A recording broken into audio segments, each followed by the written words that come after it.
जैसा कि आप सब जानते हैं दैट 15 सितंबर को हमने GDMO allopathy, homeopathy and dental surgeon ये हमने फर्स्ट रिटन एग्ज़ाम कंडक्ट कराया है एग्जैक्टली आफ्टर 2 years।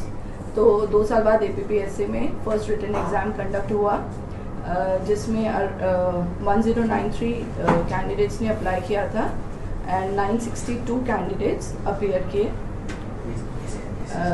हमने बहुत सारे जैसा कि हमने टाइम टू टाइम मीडिया को और न्यूज़पेपर में और कैंडिडेट्स को इन्फॉर्म किया था।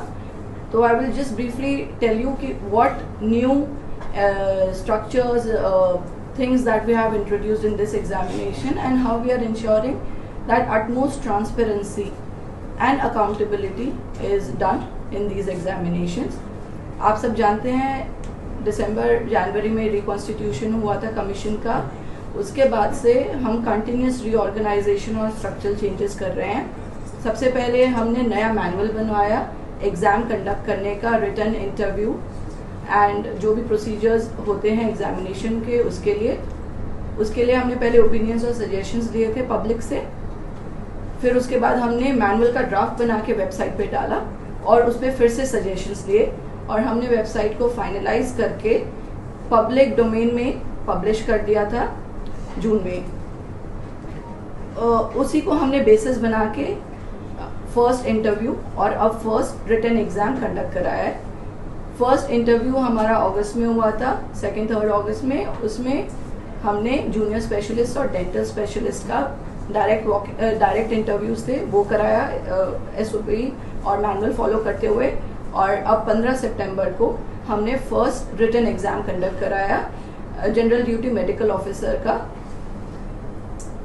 हमने स्टेप बाय स्टेप जो नई चीज़ें इंट्रोड्यूस की हैं to ensure complete transparency based on our manual and based on the suggestions received from various pairs। और जो हमने विजिट की UPSC में, दूसरे पब्लिक सर्विस कमीशंस में, दूसरे स्टेट्स का एक्सपीरियंस लेके हमने बहुत नई चीज़ें इंट्रोड्यूस की। सबसे पहले एडमिट कार्ड में हमने बिल्कुल क्लियर इंस्ट्रक्शंस लिखी कैंडिडेट्स के लिए ताकि किसी भी प्रकार की कोई भी कंफ्यूजन नहीं हो उनको एग्ज़ाम से पहले या एग्ज़ाम के टाइम पे। वो इंस्ट्रक्शंस हमने वेबसाइट पे पब्लिश भी की और just before the exam also एक और हमने जो स्ट्रिक्ट कंप्लायंस के लिए जैसे टाइमिंग्स थी वो सब भी हमने वेबसाइट पे पब्लिश किया। हमने ग्रीवेंस सेल बनाया हेडेड बाय जॉइंट सेक्रेटरी और एक हमने हेल्प डेस्क नंबर बनाया जो कम्प्लीटली एक्टिव रहा है during the entire examination process. It's a 24 hour service जिसमें आप कभी भी थ्रू मेल कैंडिडेट्स अपना ग्रीवेंस दे सकते थे या अब जो भी उनको सपोर्ट चाहिए वो लिख सकते थे, कंफ्यूजन जो भी है, and it was immediately responded and examined and responded. तो सबसे पहले कैंडिडेट्स को फैसिलिटेट करने के लिए इंस्ट्रक्शंस और ग्रीवेंस ये सब का ध्यान रखते हुए एडमिट कार्ड में मेंशन किया गया। सेकेंडली हमने प्रोविजनल एडमिट कार्ड जब हमारे पास एप्लीकेशन रिसीव हो गई तो हमने प्रोविजनल लिस्ट बनाई। कैंडिडेट जिनका एक्सेप्ट किया उनका भी, जिनका रिजेक्ट किया उनका भी और जिनका प्रोविजनली एक्सेप्ट किया उनका भी, अलॉन्ग विद द रीजंस कि क्यों उनका रिजेक्ट हो रहा है या क्यों उनका प्रोविजनली एक्सेप्ट हो रहा है। और उस को हमने वेबसाइट पे डाला और कैंडिडेट्स को टाइम भी दिया कि अगर थोड़ा बहुत छोटी डॉक्यूमेंट्स मिसिंग हो रहे हैं ताकि उनका कैंडिडेचर कम्प्लीटली कैंसिल नहीं हो, छोटी गलती के पीछे उनको हमने टाइम भी दिया, 2 दिन का समय दिया एंड करेक्शन के लिए। और उसको ये सब हमने ईमेल के थ्रू भी कम्युनिकेट किया एंड वी एंश्योर कि जहाँ पे करेक्शन जो कैंडिडेट्स सीरियस कैंडिडेट्स थे करेक्शन कराया उनको करेक्ट करके we accepted their candidature. This is the first examination so it is important that we set the standards and guidelines right. तो ये प्रोविजनल लिस्ट से वी एंश्योर्ड कि जो कैंडिडेट सीरियस नहीं है, अपने डॉक्यूमेंट्स नहीं सबमिट किए हुए एज पर द एडवर्टाइजमेंट या एज पर द गाइडलाइंस, वो एग्जाम नहीं लिखें। एंड जो सीरियस कैंडिडेट हैं जिन्होंने सब किया हुआ है बट छोटी मोटी गलती हो गई है वो पेनलाइज नहीं हो। तो after this the final list of candidates was placed and accordingly admit cards were issued. हमने जहाँ जहाँ कोशिश की है, जहाँ हो सकता है वहाँ ईमेल के थ्रू कैंडिडेट्स को कम्युनिकेट किया जाए so that there is no communication gap with the candidates. With regards to physical examination, again हमने external observers अब बुलाए अब की बार for all the process, written examination के टाइम पे भी and result के टाइम पे जो स्कैनिंग का प्रोसेस होता है उस सब के लिए एक्सटर्नल ऑब्जर्वर्स बुलाए गए. पूरी चेकलिस्ट बनाई गई, जो भी एग्जाम फंक्शनरीज थे उन सबको दिया गया. सीनियर लेवल गवर्नमेंट ऑफिसर्स को बुलाया गया सो दैट जो एग्जामिनेशन प्रोसेस हो वो एकदम स्मूथली ऑब्जर्व किया जाए. The exam was conducted at 2 centres. Examination बहुत स्मूथली हुए.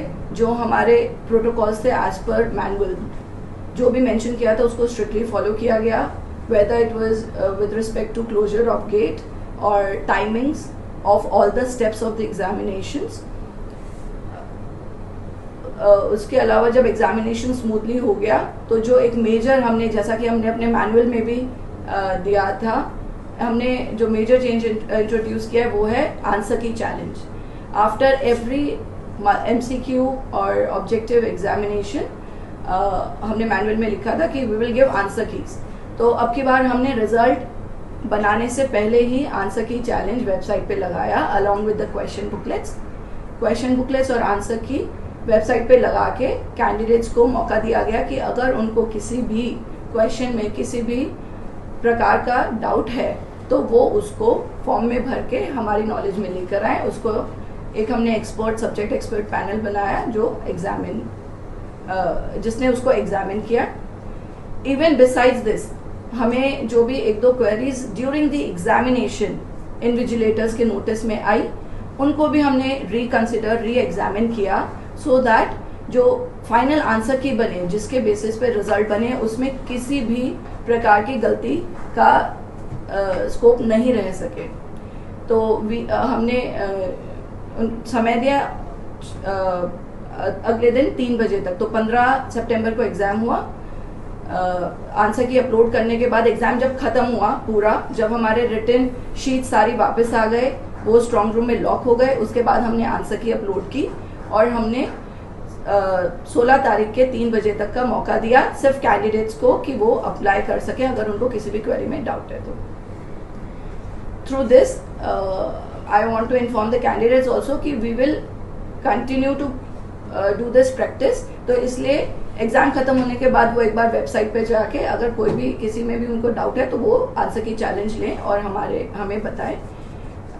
सेकंड, जब आंसर की चैलेंज खत्म हो गया हमने क्वेरीज जो भी हमारे पास भी थी वो हमने करके फाइनल आंसर की भी अब हमने डाली हुई है, क्वेश्चन बुकलेट भी डाला हुआ है और उस आंसर की के बेसिस पे हमने रिजल्ट बनाया और रिजल्ट दिया. एग्जामिनेशन के टाइम पे हमने और कुछ जैसे ब्रीफिंग सेशंस किए ऑब्जर्वर्स के, और हमने बायोमेट्रिक भी इंट्रोड्यूस किया. अब की बार बायोमेट्रिक फर्स्ट टाइम इंट्रोड्यूस हो रहे हैं APPSC में, ये इंश्योर करने के लिए कि कैंडिडेट्स जो आ रहे हैं, जिन्होंने अप्लाई किया है वही एग्जाम लिख रहे हैं, उन्हीं का रिजल्ट बन रहा है. तो उस चीज़ को इंश्योरिटी करने के लिए बायोमेट्रिक हमने इंट्रोड्यूस किया. हमारे पास सफिशिएंट टीम थी तो बहुत ही स्मूथली ये प्रोसेस हुआ. बिसाइड्स दिस हमने वन टाइम लॉक OTLs जो होते हैं हमने वो भी इंट्रोड्यूस किए हैं और वो यूज़ किए पूरे एग्जामिनेशन प्रोसेस में जहाँ पे भी सेंसिटिव मटेरियल है, और हर चीज़ का क्रॉस वेरिफिकेशन हुआ है to ensure that the sensitivity of the entire examination and confidentiality of the entire examination is maintain. फिर जो हमारा फाइनल प्रोसेस था स्कैनिंग में भी हमने ऑब्जर्वर रखे, वन टाइम प्रोसेस किया, स्पेशली डेडिकेटेड टीम्स बनाई ताकि स्कैनिंग प्रोसेस एकदम smoothly and without any mistake, without any errors कर सके. And we had to burn the midnight oil. The scanning team set through entire night to make sure that the result is published the next day. तो 15 तारीख को हमने exam लिया and 16 तारीख को answer key challenge के बाद हमने स्कैनिंग शुरू की एंड 17 की सुबह हमने रिजल्ट पब्लिश कर दिया. To ensure maximum transparency and maximum confidentiality at the same time, and that the exam process entire is conducted and the result is given in the at the earliest. within minimum time possible. So this is from our side, and APPSC will ensure that the same degree of transparency and confidentiality for sensitive things and transparency for the candidates is ensured in upcoming examinations. अब इस Sunday को हम lecturer का examination भी कर रहे हैं, written examination, and similarly will stick to the calendar that has been given, जो हमने पहले दिया था 1 महीना पहले. कैंडिडेट्स को भी यही मैसेज है कि आप उस कैलेंडर को स्ट्रिक्टली मान के चलें कि इसी से ही होगा, इन्हीं डेट्स पर होगा, कोई डेविएशन नहीं होगी. और किसी प्रकार की डेविएशन होती है तो हम बताएंगे, बट डेविएशन नहीं होगी. हमारी टीम 24 घंटा काम कर रही है to ensure that we are able to conduct these examination in the smoothest, fairest manner and at the earliest. Thank you so much. जो सिविल सर्विसेज का टेक्निक में उनका एग्जामिनेशन का कब ऐसे होने का चांसेस है? हम ऑलरेडी अपने कैलेंडर में उसकी डेट दे चुके हैं. हमारे पास एक रिक्वेस्ट है, सिलेबस भी जो भी गवर्नमेंट ने दिया हुआ है वो भी हमारी वेबसाइट पे अवेलेबल है. तो कैंडिडेट्स आर रिक्वेस्टेड कि वो अपनी तैयारी करते रहें. हम पूरा जो हमारे पास रिक्वेजिशन आया है वो पूरा एग्जामिन हो रहा है, एंड उसको हम बहुत जल्दी एडवर्टाइज भी करने वाले हैं. तो we are sticking to the date. Candidates भी उस डेट को कैलेंडर में हमने उसको इसलिए दिया था ताकि they have a clear picture and they get enough time for preparation. तो we are sticking to that date and we will be advertising soon. Website check करते रहिए. हम सारे इंफॉर्मेशन, सारे forms, everything is being put on the website, updated on the website. यहाँ पे बच्चे आते हैं, हम बोलते हैं फिजिकल आने की किसी को ज़रूरत नहीं है, because everything, all information, help desk, everything is available on the website. So please keep visiting our APPSC website for all updated informations. Madam, इस पर एग्जामिनेशन में कुछ क्वेरीज या कंप्लेंट्स ऐसे कुछ आया? With respect to the questions, yes. हमारे पास written नहीं आया, बट हमारे पास उस टाइम वर्बल आया था. वो भी हमने अपने एक्सपर्ट पैनल से वेरीफाई करवाया. Ma'am, if I can know what kind of complaints have been endorsed by the candidates? It was regarding the clarity of the options. तो वो expert panel, it was a subject matter, वो expert panel से verify करा लिया और कोई issue नहीं है. Ma'am, finally I would just want to know from you, how would you ensure transparency in examination in the coming days? As you mentioned some time ago that the answer sheets have been it has been examined in a day's time, and you have also maintained about the ensuring transparency. So just want to hear some word from you. देखिए, जो भी मैंने अभी आपको बताया, एक एक step, ये सारा एक एक step is for ensuring transparency. और ये एक फर्स्ट एग्जामिनेशन में जो किया है वही हम आने वाले एग्जामिनेशंस में करने वाले हैं. ये सारे steps all together will ensure that there is transparency, and with every examination will learn and improve the system more, so that more and more transparency is ensured. जो आंसर जो आपका स्कैनिंग टीम है, एक दिन में publish करने का यही रीज़न है ताकि ट्रांसपेरेंसी रहे. जैसे ही हमारे पास आंसर शीट आई है, जैसे ही हमारी आंसर की फाइनल हो गई है, after giving due time for challenge, we have started the scanning process, and we will maintain this practice for the upcoming examination also, but MCQ examinations also, because written is a different. Written में आपको obviously आप MCQ में तो simple होता है ये answer की, but written examination में भी हम जितनी जल्दी होगा उतनी जल्दी रिजल्ट पब्लिश करेंगे.